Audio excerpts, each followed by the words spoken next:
मोहिनी तुम? शिवम ने हैरानी से अपने सामने खड़ी मोहिनी को देखकर ये कहा ही था कि तभी एक शोर सुनाई पड़ा। अरे भाइयों, एक्सीडेंट हुआ है, मदद करो उस लड़के की। कहते हुए कुछ लोगों की भीड़ तेजी से जमीन पर पड़े शिवम की ओर बढ़ी और उन सभी ने शिवम को घेर लिया। तभी किसी ने उसे सहारा देकर उठाया और तुरंत बोला, भाई तुम ठीक तो हो? ज्यादा चोट तो नहीं लगी? तब शिवम थोड़ा कराहते हुए बोला, मैं तो ठीक हूँ, लेकिन वो लड़की, उसे पकड़िए प्लीज। मैं जानता हूँ उसे, उसने जानबूझकर मुझे टक्कर मारी है।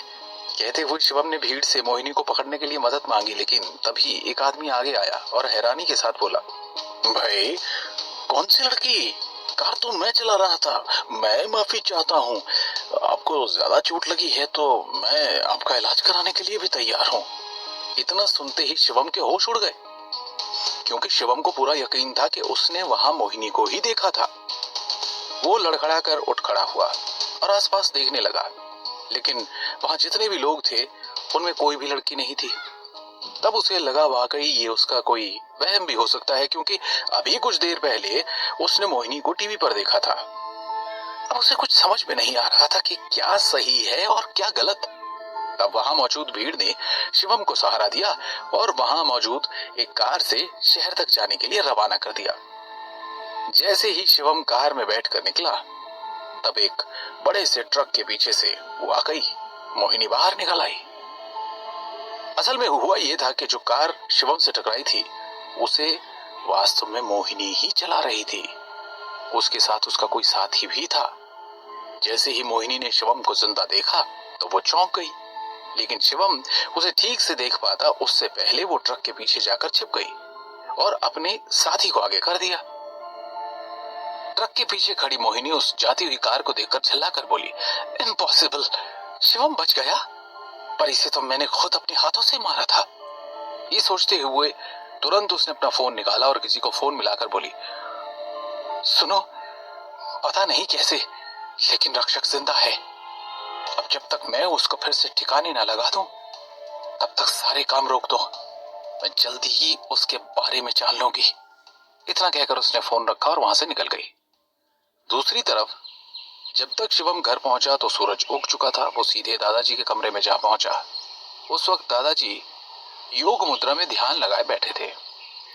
अंदर आते हुए शिवम जोर से चिल्लाया, मिस्टर भवानी नारंग, आखिर आपने क्यों किया मेरे साथ इतना बड़ा धोखा? ये सुनते ही दादाजी हैरानी से उठ खड़े हुए और शिवम से थोड़ा गुस्से में बोले, शिवम क्या हुआ? अब तुम तमीज भी भूल गए? क्या हो गया?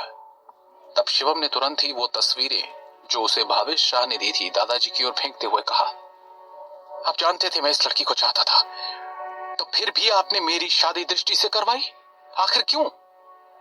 शिवम को इस कदर गुस्से में देखकर एक पल के लिए नारंग जी भी थोड़े सहम गए थे और उन फोटोज को उठाकर देखने लगे। जैसे ही उन्होंने मोहिनी को देखा तो वो चौंक गए। तभी शिवम चिल्लाकर बोला, दादाजी, अब आपका कोई छूट नहीं चलेगा। दृष्टि ने मुझे सब सच बता दिया है। ऊपर से कल रात मैं एक आदमी से मिला था जो मेरा बाप होने का दावा कर रहा है। उसी ने ये तस्वीरें मुझे दी है। ये सुनकर दादाजी के माथे की लकीर इकट्ठी हो गई। अब उनके पास कुछ कहने को बाकी नहीं रह गया था, क्योंकि उन्होंने ही कहा था कि शिवम तो अनाथ है। वो कुछ पल के लिए शांत खड़े रहे और फिर गहरी सांस लेकर बोले, मुझे पता था कि ये सच बाहर जरूर आएगा, लेकिन इतना जल्दी ये मैं नहीं जानता था। ठीक है, मैं मानता हूं, मैंने झूठ कहा तुमसे। कहते हुए नारंग जी ने जो कहानी शिवम को सुनाई, उसे सुनकर शिवम के होश उड़ गए। उनके मुताबिक शिवम कोई आम आदमी नहीं था। वो एक छिपे हुए समूह, तक्षक समूह का वंशज है। इस समूह का नाम नागों के राजा नागराज तक्षक के नाम पर रखा गया था, जिसका काम कई तरह के खतरों से लोगों की रक्षा करना था। इस समूह के हर मेंबर के पास कुछ सुपर पावर्स होती हैं और नारंग जी के मुताबिक शिवम के पास भी कुछ ऐसी ही पावर्स थी। जिस तरह के खतरों से ये समूह लड़ता था, दृष्टि की कुंडली में भी इसी तरह के खतरे थे, जिन्हें सिर्फ शिवम ही मात दे सकता था। इसलिए दादाजी काफी दिनों से शिवम को ढूंढ रहे थे और जब शिवम उन्हें मिला तो उसे मोहिनी से बचाकर वो घर ले आए और दृष्टि से उसकी शादी करवा दी। ये सुनकर शिवम हैरान हो गया, लेकिन अगले ही पल बोला, प्लीज आप रक्षक वंशज जैसे मनगढ़ंत कहानियां मुझे मत बताइए, मुझे इन बातों पर यकीन नहीं है। तब नारंग जी बोले, सच यही है शिवम, तुम्हें क्या लगता है कि मैं झूठा हूं?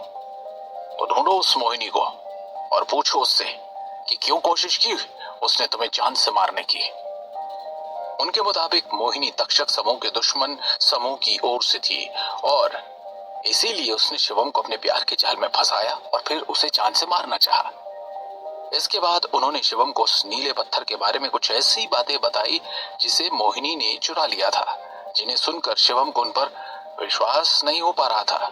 तभी उन्होंने देखा कि अचानक खिड़की तोड़ते हुए तेजी से एक तीर कमरे में दाखिल हुआ जो सीधा शिवम को लगने वाला था, लेकिन तभी दादाजी ने जोर से चिल्लाते हुए शिवम को दूर किया और तीर सीधा दादाजी के बाजू को छू कर गुजर गया और दादाजी कराह उठे। तब हैरानी से शिवम चिल्लाकर बोला, दादाजी आप ठीक तो है ना? इतना कहते हुए वो घर से बाहर भागा और दोबारा अंदर आकर बोला, बाहर तो कोई नहीं है, फिर ये तीर? तब दादाजी अपने बाजू को पकड़ते हुए बोले, देखा मैंने कहा था। शिवम यकीन करो, शायद वो तुम्हारे बारे में जान गए हैं। तुम अब तक छिपे हुए थे, लेकिन अब वो तुम्हारा पीछा करते रहेंगे। बस तुम हर पल चौकन्ने रहना।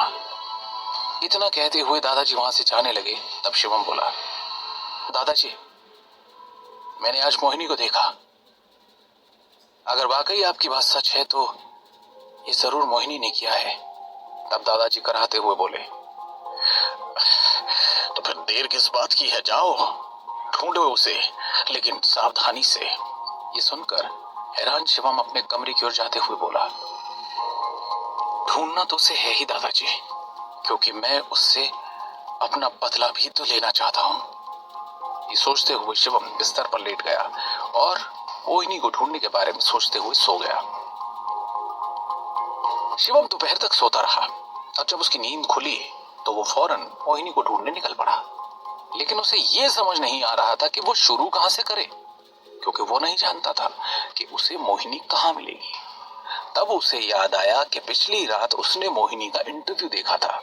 उसने दिमाग पर जोर देते हुए उस चैनल का नाम याद किया और सीधा उस चैनल के ऑफिस में पहुंच गया।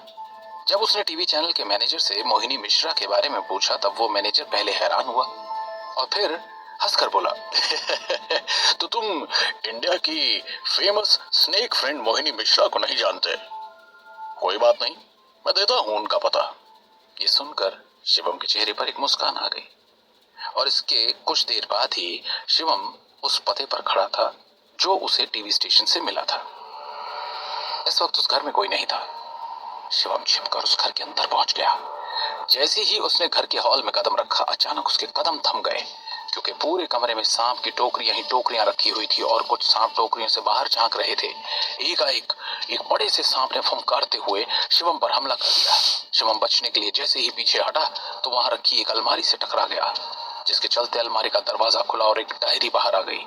उस डायरी पर एक सांप का चित्र बना था और उस पर लिखा था, विद लव फ्रॉम शिवम।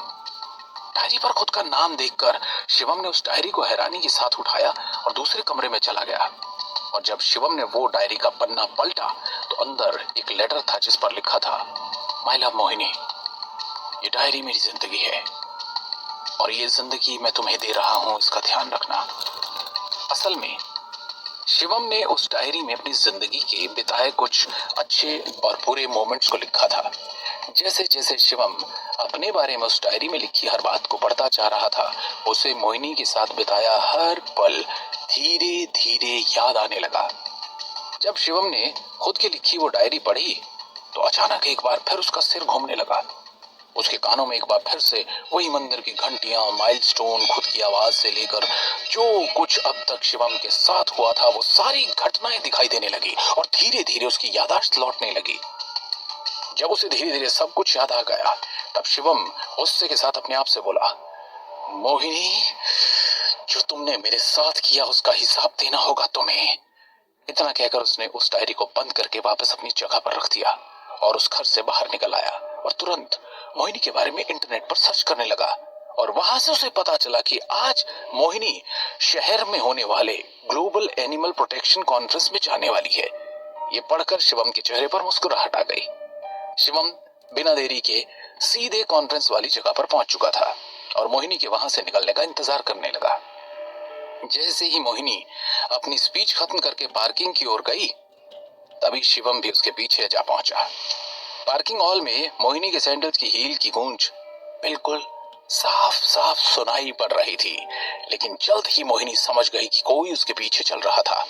अचानक उसने एक कार के साइड मिरर से देखा तो मोहिनी को उसके पीछे किसी के होने का एहसास हुआ, लेकिन जैसे ही वो पीछे मुड़ी तो पाया पीछे कोई नहीं था। तब वो घबरा कर जाने को हुई थी कि उसके होश उड़ गए, क्योंकि सामने शिवम खड़ा था। वो कुछ कहती उससे पहले शिवम ने उसकी गर्दन पकड़कर कार से सटाते हुए कहा, मोहिनी, आखिर तुमने मुझे धोखा क्यों दिया और मेरी जान लेने की कोशिश क्यों की? तब मोहिनी भी उससे अपने आप को छुड़ाते हुए घुटती हुई आवाज में बोली, तुम आखिर बच कैसे गई? उस सांप के जहर से बचना नामुमकिन था। ये सुनते ही शिवम का गुस्सा और ज्यादा बढ़ गया, जिसके कारण उसकी आंखों का रंग फिर पीला हो गया और उसके पूरे शरीर की त्वचा एक बार फिर सांप की केंचुली में बदलने लगी। जैसे ही शिवम ने कुछ कहा तो मोहिनी ने पाया कि शिवम की आवाज भी बदल चुकी थी। ये देखकर मोहिनी की आंखें हैरानी से बड़ी हो गई और वो खुद को छुड़ाते हुए बोली, तो इसलिए तुम पर सांप का जहर का असर नहीं हुआ, मतलब वो शक्ति अब भी तुम्हारे पास है? ये सुनकर शिवम हैरान हो गया और उसने मोहिनी को छोड़ते हुए कहा, कौन सी शक्ति? क्या कह रही हो तुम? ये कहते हुए जैसे ही शिवम का ध्यान बटा तो दोबारा उसका शरीर नॉर्मल हो गया, लेकिन ये सुनकर मोहिनी हंसते हुए बोली, तुम बच भी गए तो क्या, तुम्हारा मरना तय है शिवम, क्योंकि दो दुश्मन कभी प्यार नहीं कर सकते। इसके लिए मुझे तुम्हारा दिल तोड़ना पड़ा। ये सुनते ही शिवम एक बार फिर गुस्से से उसकी ओर बढ़ते हुए बोला, तो अब तुम फिर से मुझे? वो इतना कह ही रहा था कि अचानक मोहिनी शिवम के गले लग गई और उसकी आंखों से आंसू बहने लगे। वो रोते हुए बोली, शिवम, तुम आखिर कहाँ चले गए थे? जानती भी हो कितना वेट किया मैंने तुम्हारा, पर मुझे पता था कि हमारा प्यार हमें अलग नहीं होने देगा। अब मैं तुम्हें कहीं नहीं जाने दूंगी। I love you Shivam. ये सुनकर शिवम हैरानी में पड़ गया कि अचानक मोहिनी का बर्ताव बिल्कुल बदल कैसे गया और वो इस तरह की बातें क्यों करने लगी। यही सोचकर शिवम जैसे ही उसे खुद से दूर करते हुए पीछे मुड़ा तो वो घबरा गया, क्योंकि पीछे दृष्टि खड़ी थी, जिसने उन दोनों को गले मिलते देख लिया था। शिवम को समझ नहीं आ रहा था कि वो दृष्टि से क्या कहेगा। वहीं शिवम को परेशान देखकर मोहिनी ने अपने आंसू पोंछे और उसके चेहरे पर एक कनिंग स्माइल आ गई। इन सब के बाद दृष्टि और शिवम का रिश्ता कौन सा मोड़ लेगा? मोहिनी शिवम की किन शक्तियों की बात कर रही थी? क्या शिवम जान पाएगा मोहिनी की असलियत? जानने के लिए सुनिए ये कहानी सिर्फ पॉकेट एफएम पर। चुपचाप रहे के बता कहतन तो बोला तल जा हो गई ले। हाँ बात आज